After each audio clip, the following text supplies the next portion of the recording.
Look out below! Who's that? That's my good friend, Ages.Mp4, who gazed up to the heavens, passionate in his belief that man could fly. Whoa. Indeed, he dared to dream about flying 1,000 years before the Wright brothers.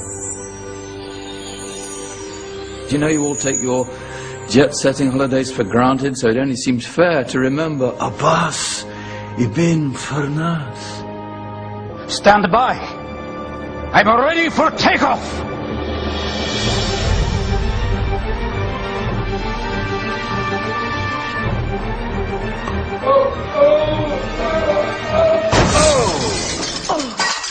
He did forget one thing, though.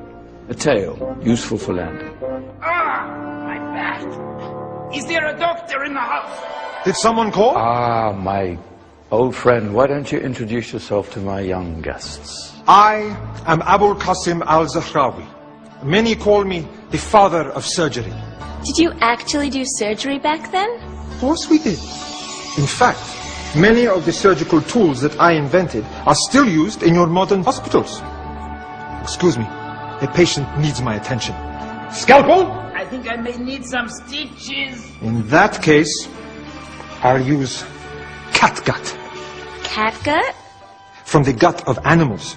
Perfect for stitching up internal wounds. Your surgeons are still using it today. Sorry, mustache.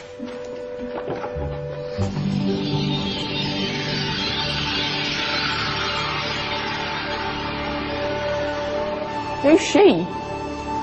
That's Maryam al-Astrolabi, one of the many brilliant women of her time. She made sophisticated astrolabes. Astro what? Astrolabes. They show the sky and the stars on a small flat plate you can hold in your hand. Think of them as ancient calculating or timekeeping devices. Today you have your watch, your compass, satellite navigation, helping people and explorers travel the world. Science at its brilliant best. And all these things were developed during the Golden Ages. And that's just the tip of the iceberg.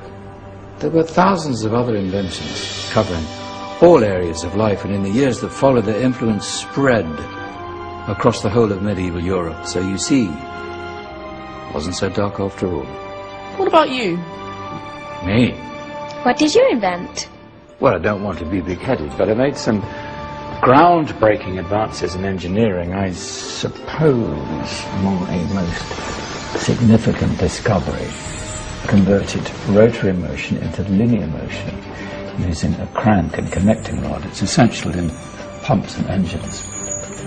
In fact, I've no idea how the Industrial Revolution could have happened hundreds of years later without such a device. Not that I ever get the credit I deserve. But my crowning glory was my amazing time-telling machine. My legendary elephant clock.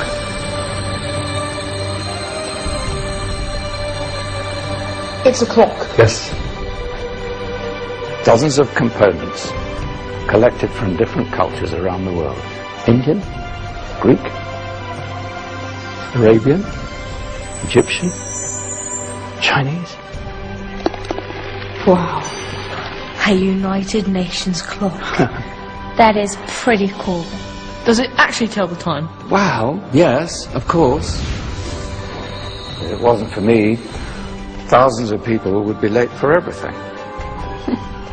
Speaking of time, we better get you back. And remember, spread the word.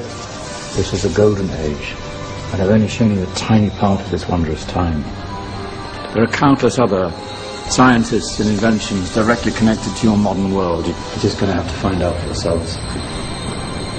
No, wait.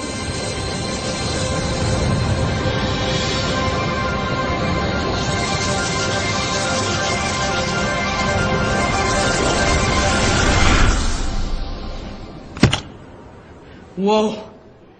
Did you? Yeah. That wasn't quite so boring. Come on, we're gonna be late.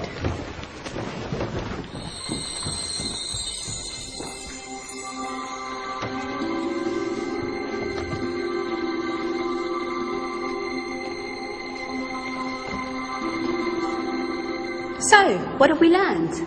The Romans, the Greeks, the Renaissance, and the Industrial Revolution all have great relevance to us today.